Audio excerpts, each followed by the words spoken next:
Paul Craig Roberts on the Triumph of Evil.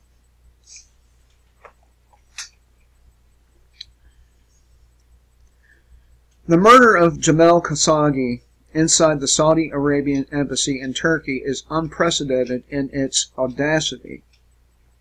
The response from Washington and the Canadian government is to sell more weapons to Saudi Arabia. Weapons that are being used by the Saudis in their destruction of the Yemeni population. The Russian response, if the report I saw was not fake news, is to sell the Saudis the S-400 air defense system. And boy, what a fucking stupid mistake that is. What we can conclude from this is that armament profits take precedence over murder and genocide. Genocide is what is going on in Yemen. I heard a report today on NPR that Yemenis are dying from starvation and from cholera epidemic that has resulted from the Saudi destruction of the infrastructure in Yemen. The aid worker giving the report was obviously sincere and upset, but had difficulty connecting the high death rate to the Washington-sponsored war, blaming instead a 20% devaluation of the Yemen currency that raised food prices out of the reach of most Yemenis. She said that the solution to the crisis was to stabilize the currency, which it's not. It is difficult to understand why in the Western media and among Western politicians there is so much demonization of Iran, Syria, Venezuela, North Korea, China, and Russia.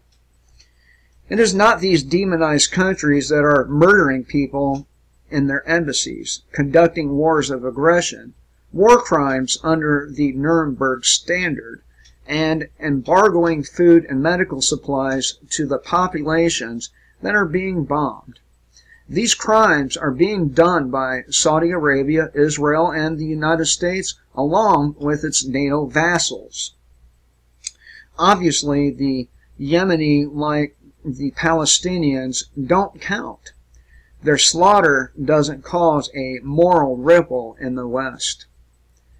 Putin might be giving Washington tit for tat by horning in on Washington's armament customers, but the decision to sell the Saudis the S-400 is a strategic blunder. Saudi Arabia is a sponsor of the war against Syria, in whose defense Russian lives and treasure have been spent. Moreover, Saudi Arabia is an enemy of Iran. Iran is an ally of Russia in the defense of Syria, and a country whose stability is essential to Russia's stability. Perhaps even more important, the minute the Saudis get their hands on the S-400, they will hand it over to Washington, and experts will figure out how to defeat it, thus negating Russia's investment in the weapon and its advantage. The decision to sell the S-400 to Saudis convinces Washington that Putin and his government are clueless and easily run over. In my opinion, the worst aspect of the S-400 sales is that it erases the moral edge that Putin has gained for Russia over the murderous and ever-threatening West.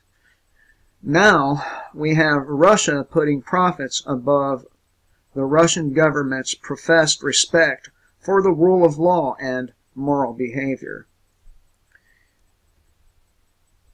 And even more immoral and irresponsible development is President Trump's withdrawal from the INF Treaty. The only reason for Trump's Zionist neoconservative national security advisor to orchestrate this withdrawal is to threaten Russia. Intermediate range missiles cannot reach the U.S. Russian ones could reach Europe, and U.S. ones placed in Europe on Russia's borders can compromise a first-strike nuclear attack on Russia that has no warning and is indefensible. President Putin has complained for years that and warned of the consequences of Russia or Washington establishing ABM missile sites in Poland and Romania under cover that their purpose is to protect Europe from Iranian missile attacks. Putin has pointed out repeatedly that these missile sites can easily, without anyone known, be converted into nuclear cruise missile attack posture against Russia. Yet the crazed U.S. National Security Advisor claims illogically that it is the Russians who have nothing to gain from violating the treaty who are cheating. Europe has no capability whatsoever of being a military threat to Russia except as launching post for Washington. If it were not for Washington's aggression toward Russia, Europe would face no Russian threat. The reason President Reagan negotiated the INF Treaty with Gorbachev was to reduce the Soviet perception of the U.S. as a threat. Reagan wanted the end of the Cold War and nuclear disarmament. Reagan hated nuclear weapons. By Reagan's time in office, no one with any intelligence any longer believed that the Red Army intended to overrun Europe. The problem was different. The problem was to get rid of nuclear weapons that are capable, if used, of winning no war but of destroying life on planet Earth. And Reagan understood this completely. Unfortunately, this understanding has been lost in Washington.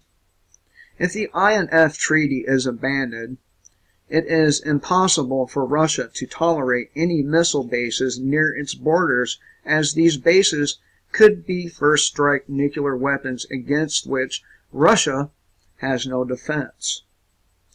The European countries sufficiently stupid to host these bases will be on a hair trigger with the Russian military. Just one false signal and nuclear war begins.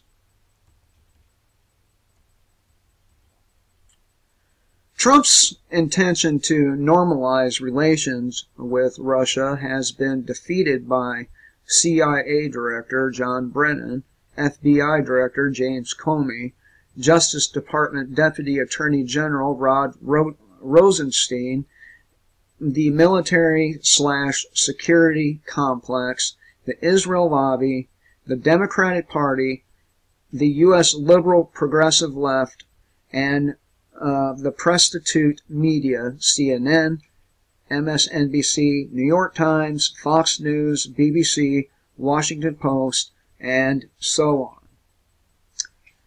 We will all die because the American establishment lied through its teeth nonstop. And we can conclude from the acceptance of Saudi crimes and Western indifference to Washington's withdrawal from the INF Treaty that morality takes a back seat to material interest. We can also conclude that evil has achieved dominance over good, with the consequences that avars the lawlessness will escalate their destruction of truth, peoples, and life on earth.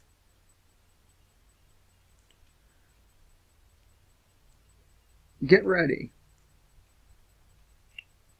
because Donald Trump and our government is complicit